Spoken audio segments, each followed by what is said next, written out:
Muy feliz sábado para cada uno de los presentes en esta mañana. Y antes de hablarles, vamos a leer el libro de Hebreos, capítulo 4, versículos 14 al 16.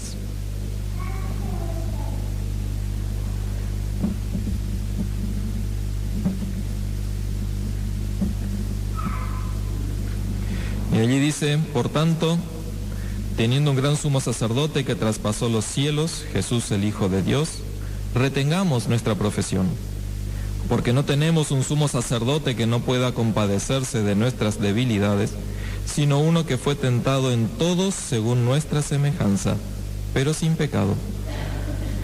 Acerquémonos, pues, confiadamente al trono de la gracia, para alcanzar misericordia y hallar gracia para el oportuno socorro.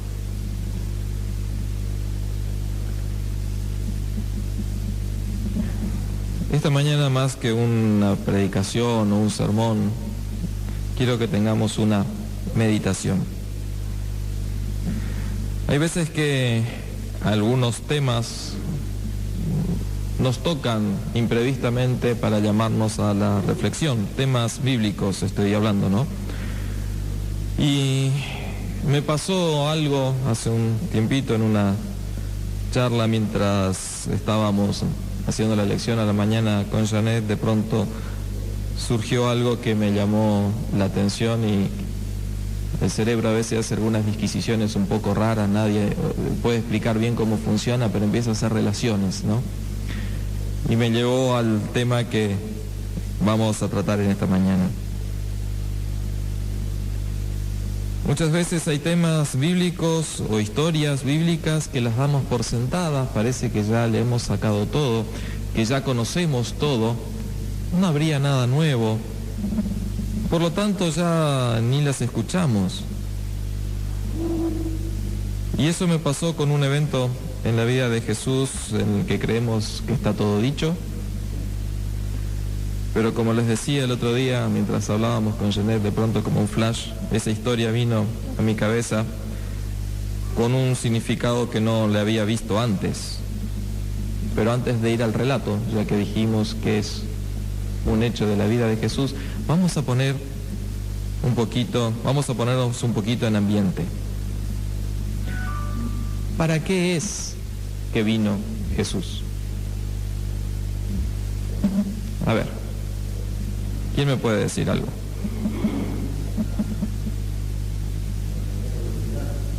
Para salvar a la humanidad, ¿sí? ¿Algo más? Revelar el carácter de Dios, muy bien. ¿Cómo? Dejar su ejemplo, bien. Saben que cada una de esas cosas es cierto. ¿Alguien tiene alguna idea más? Porque vino a hacer muchas cosas. Vino a pagar por nuestros pecados, a asegurarnos la vida eterna a través de su resurrección. Vino a darnos un ejemplo, a mostrar cómo es nuestro Padre que está en los cielos, a identificar claramente que su reino no tiene nada que ver con lo que nosotros esperamos en esta vida. Pero pocas veces escuchamos que Él vino porque Él necesitaba venir. No solamente para hacer esa obra de salvación, sino que previamente a eso Él necesitaba algo. Porque como leíamos en el versículo con el que comenzamos, dice que no tenemos un sumo sacerdote que no sea capaz de compadecerse de nuestras debilidades, porque Él fue tentado en todo igual que nosotros, en todo. Él vino para pasar nuestra experiencia, Él vino para poder sentir en carne propia nuestras luchas, nuestras dificultades. Él vino para experimentar lo que nosotros experimentamos como seres humanos. Él vino para hacer lo que dicen algunos indios en Norteamérica. Dice: nunca hables de nadie hasta que no has comido con él un saco de sal. Nosotros aquí diríamos: no hables de nadie hasta que no andes en sus zapatos. Y Él vino a andar en nuestros zapatos. Él vino no para sentir solo simpatía por nosotros, sino para sentir empatía. Empatía es sentir lo mismo que siente el otro junto con el otro. Este aspecto lo conocemos, pero parece que le damos poca importancia. Entonces se nos escapa de la vista el Cristo hombre. Y cuando Cristo deja de ser el Cristo hombre, actuamos distinto de lo que quizás actuaríamos si viéramos realmente lo que Él vino a hacer. Porque muchas veces al pasar por momentos difíciles, por pruebas, por dolores, por angustias extremas, a veces no tan extremas, pero a nosotros nos parecen extremas en ese momento, levantamos los ojos al cielo y parece que le decimos a Dios, claro, me estás mandando esto o estás permitiendo esto porque vos no tenés idea de lo que es estar acá abajo. Vos no sabés lo que se siente. O por lo menos así actuamos, como pensando que Dios está tan arriba, tan lejos de nuestra experiencia, que Él no nos entiende y que es injusto al mandarnos las pruebas, los sufrimientos, las aflicciones. ¿O acaso no preguntamos a veces por qué? Como diciéndole, te estás equivocando. A mí esto no me corresponde porque yo esto y aquello y lo demás allá. Me parece que vos no te estás dando cuenta de lo que me está pasando acá abajo. Pero ¿será que es tan así que Dios no entiende? ¿Qué dice el texto que leímos? Que Dios en carne, en su Hijo hecho hombre, la deidad sintió en carne propia lo mismo que sentimos nosotros. ¿Y qué diferencia hace poder entender eso? Saber que Cristo, cuando yo estoy angustiado, Él entiende perfectamente lo que yo entiendo, lo que yo estoy pasando, porque Él pasó lo mismo. Entonces, nuestra forma de actuar sería totalmente diferente.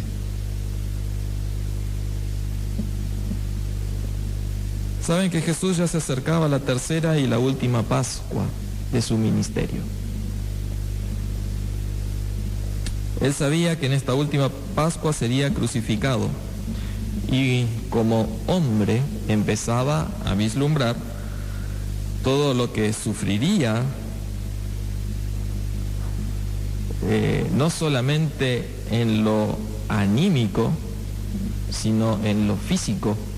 Él conocía perfectamente las profecías. Conocía perfectamente la crueldad de los romanos, de las cuales nosotros solamente oímos, pero no experimentamos. Y todo su ser, cuando caminando para allá veía todo eso, quería darse vuelta y salir corriendo para el lado contrario. Y no estoy diciendo una herejía, porque 2 veces más Jesús hablaría y anunciaría su muerte. Antes del hecho del que voy a hablar, Jesús anunció su muerte, y después de este hecho, 2 veces más antes de la crucifixión, Él anuncia su muerte, y cada vez lo hace con más énfasis. La última de estas veces se encuentra en Juan capítulo 12, versículo 27, donde después de que había dado una predicación en el templo, unos griegos que habían venido para la Pascua se acercaron a Felipe y Andrés y entonces le pidieron conocer a Cristo, conocer a Jesús. Entonces Felipe y Andrés van ahí a donde está Jesús y Jesús no acepta ver a los griegos, pero por tercera vez habla de su muerte. Y allí Juan capítulo 12 versículo 27 dice: ahora está turbada mi alma. ¿Y qué diré? Padre, sálvame de esta hora, mas para esto he llegado a esta hora. La idea de salir corriendo ya había venido a su cabeza. Y acá lo está dejando en claro. ¿Acaso voy a decir, me escapo? ¿Qué es lo que sentía? Pues no. Pero aunque él dice que no, ahora, ¿cómo oró en el Getsemaní? Mateo capítulo 26, versículos 38 y 39. Y no oró una vez, oró 2 veces de esta manera. Entonces Jesús les dijo, mi alma está muy triste hasta la muerte, quedaos aquí y velad conmigo. Y yendo un poco adelante se postró sobre su rostro, orando y diciendo, Padre mío, si es posible, pase de mí esta copa, pero no sea como yo quiero, sino como tú. Está bien, allá en el templo desechó supuestamente la idea de salir corriendo, pero en el Getsemaní le dijo a Dios, si hay posibilidad de que yo salga corriendo, por favor, mostrame la salida, porque quiero salir corriendo. Él estaba sufriendo esto como hombre, no como Dios. No debemos olvidar que cuando Cristo estuvo en la tierra, su divinidad quedó velada, quedó anulada en cierta medida por su humanidad. Porque Él tuvo que venir aquí a vencer donde había fracasado Adán. Y Adán lo hizo como hombre. Y Cristo vino en inferioridad de condiciones a las que tuvo Adán, perdón. Pues Adán había crecido o había sido creado y se estaba desenvolviendo en un ambiente perfecto, donde el pecado no existía, donde la tentación no existía, no era el pan de cada día. Pero Cristo había venido como un bebé indefenso, humano, 100% humano, y había sido tentado desde chiquitito. Y la máxima expresión de esas tentaciones las conocemos cuando fue al desierto esos 40 días. Pero cada cosa que él enfrentó, cada una la hizo como hombre.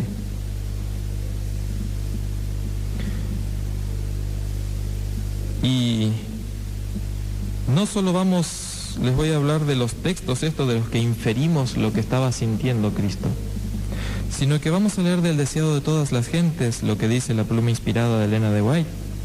Y allí dice que apartándose un poco de ellos, en el monte de la transfiguración, que es esa historia que digo que solemos pasar de largo, el varón de dolores derrama sus súplicas con fuerte clamor y lágrimas, implora fuerzas para soportar la prueba en favor de la humanidad. Él mismo debe establecer nueva comunión con la omnipotencia, porque únicamente así puede contemplar lo futuro. Esta mañana en la lección de escuela sabática vamos a repasar sobre la oración y sobre la vida de oración de Jesús. Y vamos a volver a repasar que Cristo cada mañana, ni una sola se salteó. Muy temprano, antes de que el sol saliera, ¿qué hacía? Y buscaba un lugar apartado y allí buscaba a Dios en oración para tener fuerzas para enfrentar ese día. Pero aquí dice que ante lo que él tenía por delante, tenía que buscar una nueva comunión con la omnipotencia, porque si no, él no podía mantenerse firme frente a lo que estaba viendo. Cristo estaba muy angustiado. Algunos de nosotros alguna vez hemos sentido lo que es la angustia, ¿no? Pero ahora imagínense la angustia de Cristo. A ver si lo nuestro se puede comparar.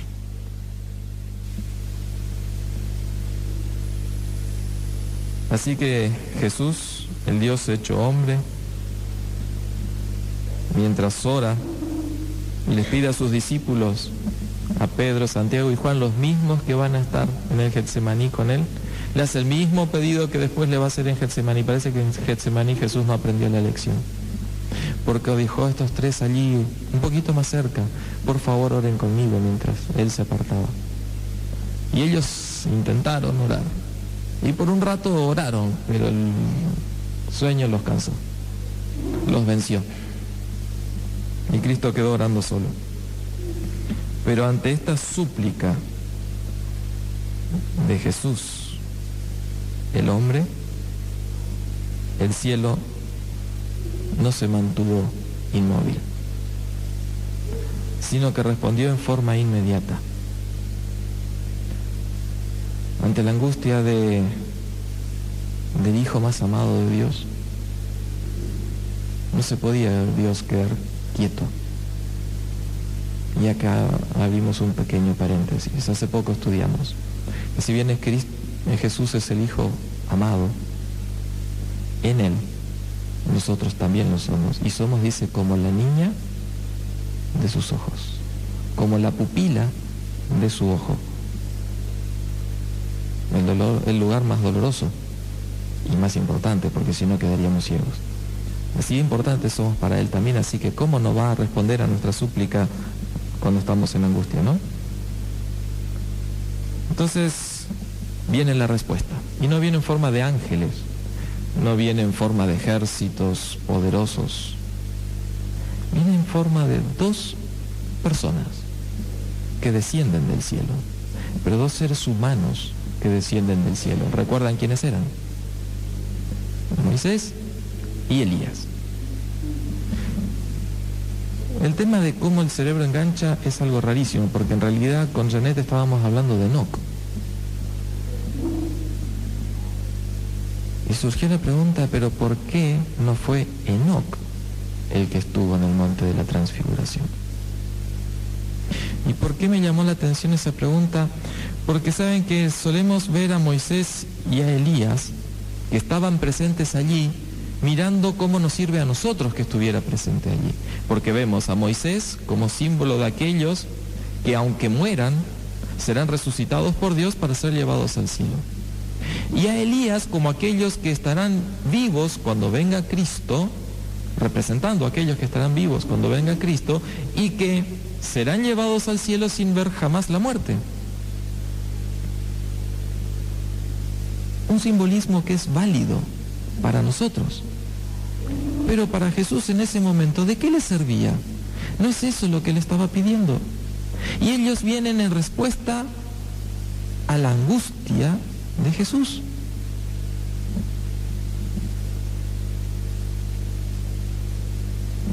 Entonces, ¿por qué Elías y no Enoc? Porque en el cielo hay dos personas que nunca vieron la muerte. ¿Se detuvieron a pensar eso alguna vez? Enoc fue el primero. Caminó con Dios, Dios lo llevó, tenía más o menos 300 años, lo llevó al cielo y nunca vio la muerte. Y Elías, que fue arrebatado en un carro de fuego al cielo.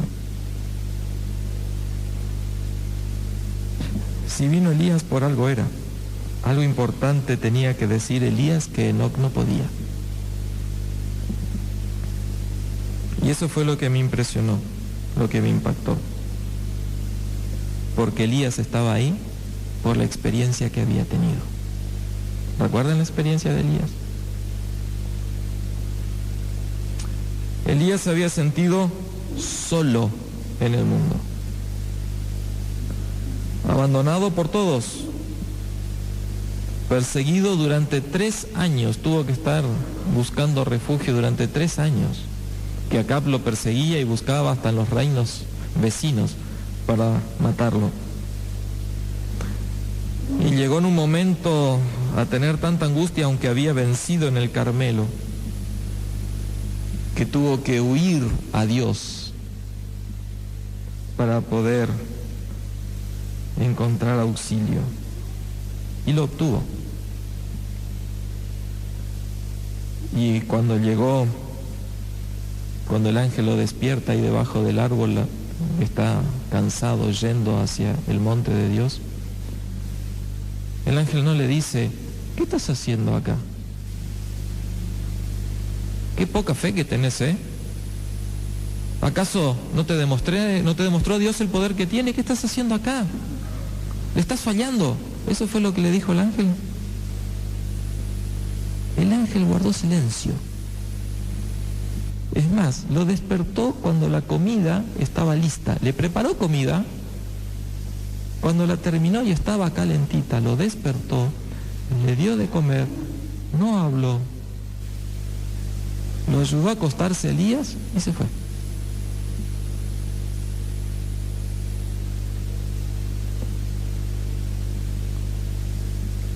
Y allí tuvo fuerzas al ver que Dios no lo juzgaba para seguir caminando. Y llegó al monte y allí conoció realmente el poder de Dios de una forma muy sutil.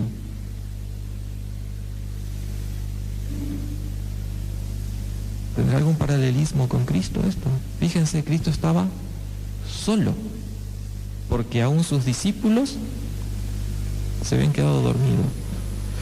Habían empezado a escuchar las oraciones, dice Elena de White, de lo que Jesús estaba diciendo, la angustia que tenía, y quisieron acompañarlo, pero no pudieron. El sueño los mató.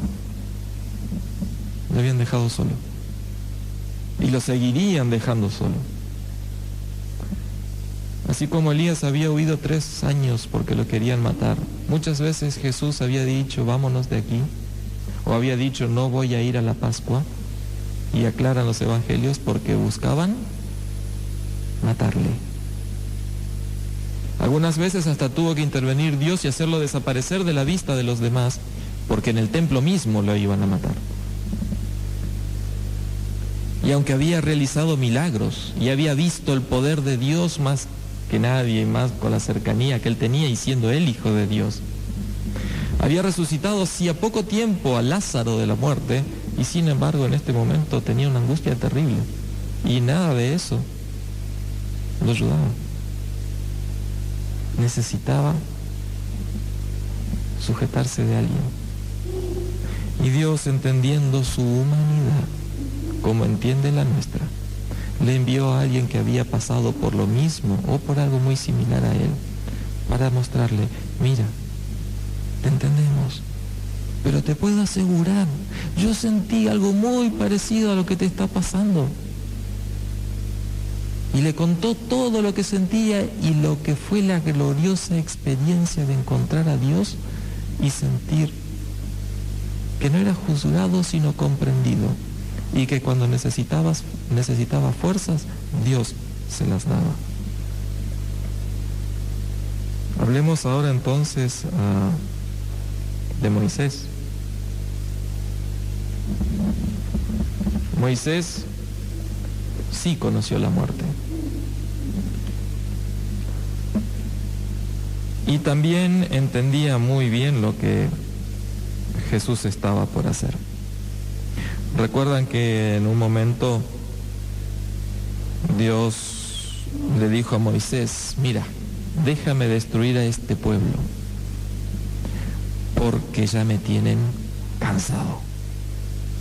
Ya no los soporto más. Déjame destruirlos y de ti haré una nación mucho más grande de lo que es Israel hoy. ¿Cuántos millones son los que están ahí abajo en el valle? Ya no los soporto. Y voy a hacer de ti una nación más grande que esa todavía. Voy a empezar todo de nuevo contigo. ¿Y cuál fue la respuesta de Moisés? Señor, ni se te ocurra hacer semejante cosa.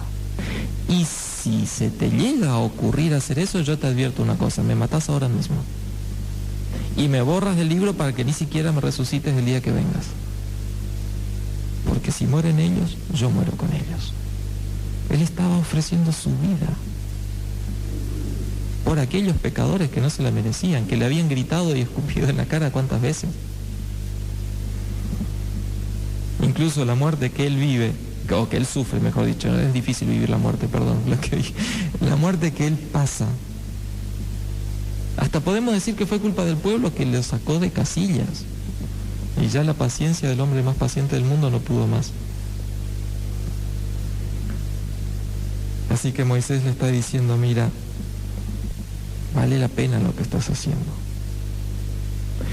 Este sacrificio no es en vano. Pensá en todas las personas en la historia que se van a salvar.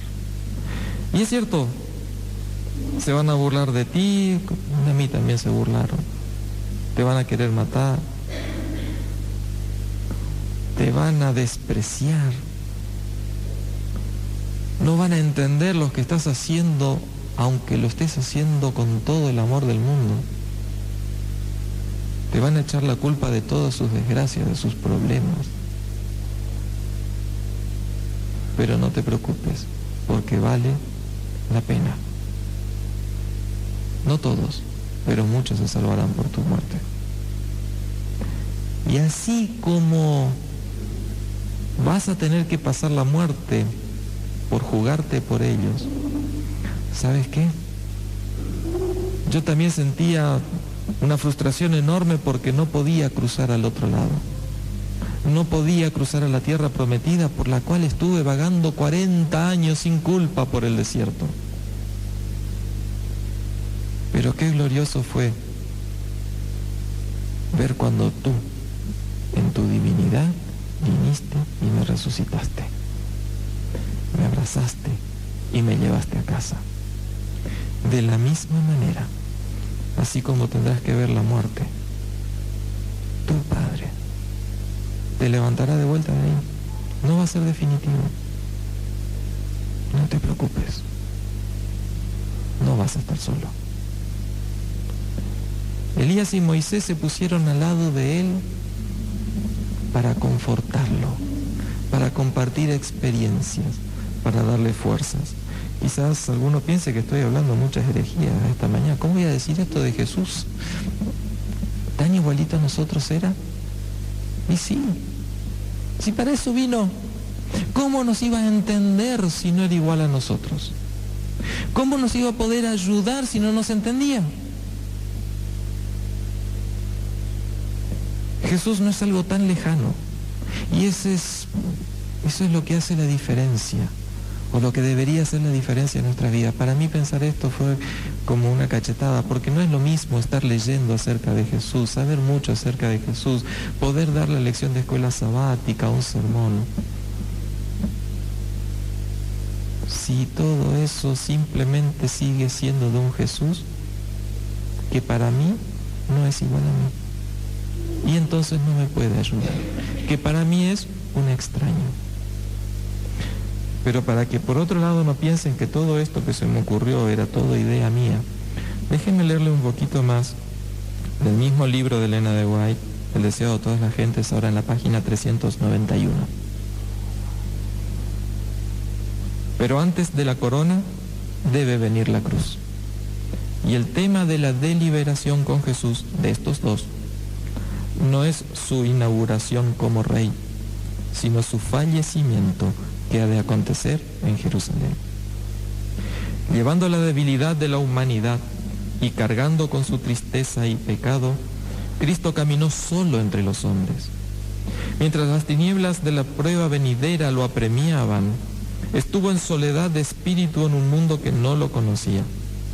Aún sus amados discípulos, absortos en sus propias dudas, tristezas y esperanzas ambiciosas, no habían comprendido el misterio de su misión. Él había morado entre el amor y el compañerismo del cielo, pero en el mundo que había creado se hallaba en soledad.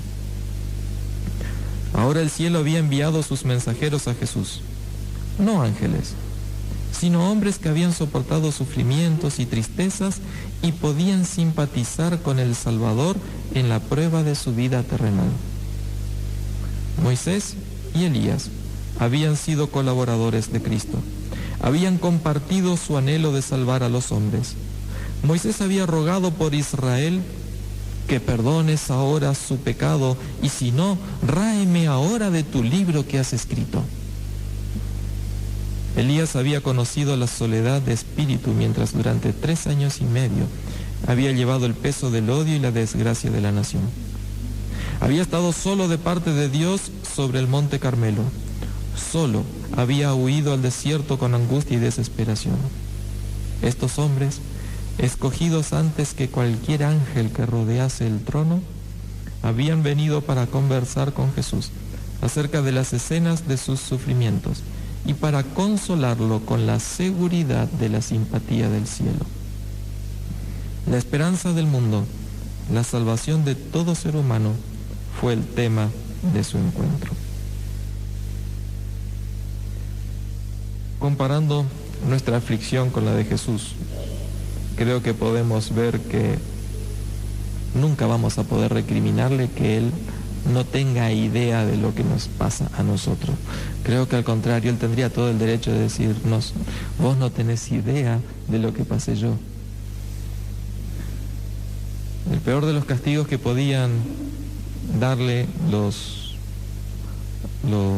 romanos a un reo antes de enviarlo a la cruz, que ya eso era lo máximo, pero el peor de los castigos que lo dejaba todavía con vida era el recibir 40 latigazos con un látigo que era de varias cuerdas, de cuero trenzado, y en la punta tenía pedazos de hierro que desgarraban la carne, se enganchaban en la carne y la cortaban y desgarraban.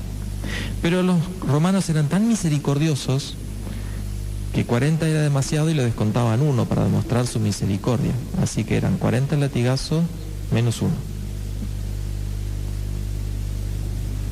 Y Cristo no lo sufrió una vez. En un día fue azotado 2 veces por 2 reyes distintos, 40 veces menos uno. Por quienes no lo merecían. Por quienes lo que Él podía ver allí como humano con sus ojos, no mucho tiempo atrás habían sido sanados, habían sido alimentados, habían sido consolados, y ahora gritaban: crucifícale.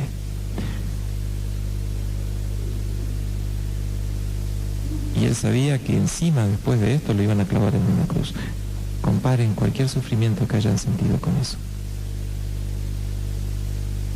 Creo que nadie puede recriminarle a Jesús no entender lo que a nosotros nos pasa. Cuando estamos solos, no olvidemos que Él estuvo solo, de verdad. Solo, sin absolutamente nadie. A nosotros Cristo, aunque sea, nos dejó la iglesia. Y alguien vamos a encontrar en algún momento.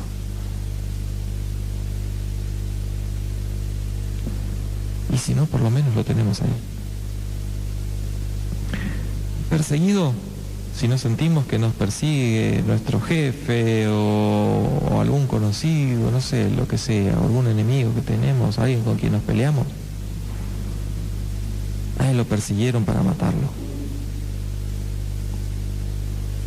Si nos sentimos angustiados porque el futuro no vemos qué va a pasar para adelante y nos preocupa, por lo menos tenemos la seguridad de que todavía vamos a seguir vivos, estamos sanos. Él sí que sintió angustia porque moría, y moría una muerte que para él, que había vivido, había sido el Dios eterno hasta ese momento, era un riesgo absoluto, porque Él iba a morir por nosotros la muerte eterna.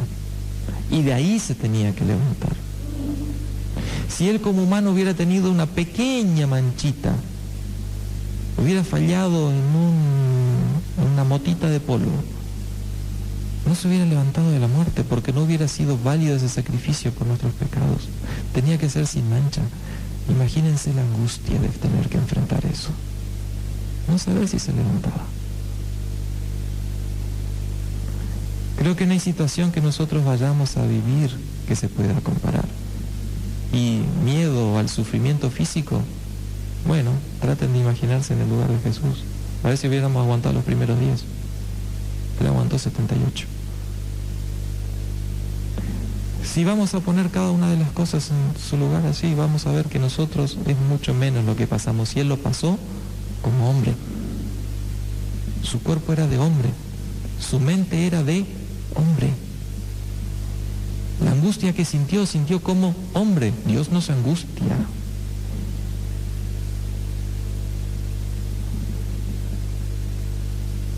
Y Jesús no se entiende, porque sabe que cuando estamos así, que de paso es cuando más propensos estamos a querer tirar todo por la borda, a abandonar y decir, bueno, que sea, lo que sea. yo sigo por mi cuenta, porque al final de cuentas me siento que Dios no existe y no me ayuda. Dios sabe que necesitamos compañía. ¿Y qué mejor compañía de la que aquel que entiende lo que estoy pasando en ese momento? Por eso, Jesús necesitó de 2 amigos que lo vinieran a apoyar. Y habiendo él sentido el sufrimiento hasta el grado en que lo sintió, y habiendo sentido la tentación de rendirse como la sintió, porque pidió no pasar por ahí, él no quería sufrir más, igual que nosotros nos queremos sufrir más. Y sabiendo lo bien que hace tener a alguien que a uno lo puede ayudar y sostener, en esta mañana nos invita de esta manera. O por lo menos así me lo imagino yo hablándome. Aunque te parezca mentira, te entiendo perfectamente. Y como te entiendo, porque estuve en tu lugar y sé lo que es y sé lo necesario que es tener a alguien al lado al que le haya pasado algo similar, te ofrezco mi ayuda. Yo sé que no estás así porque te falta la fe, sino porque simplemente eres humano. Por favor, deja de correr para todos lados buscando ayuda y ven a mí. Recuéstate en mi pecho, descansa en mis brazos, anímate con mis caricias, fortalécete en mi poder. La solución no está en que yo elimine tus problemas, sino en que los puedas superar. Pero no hace falta que los enfrentes solo. Yo nunca quise eso. No es necesario que sufras solo. Sí, habrá dolor y sufrimiento. A veces parecerá que no podrás más. Lo sé porque yo mismo lo viví. Pero el resultado final no tiene precio. Vale la pena y rendirse solo te traerá más amargura y dolor. Vamos, ¿lo enfrentamos juntos? La respuesta está en cada uno de nosotros. Que Dios nos bendiga. Amén.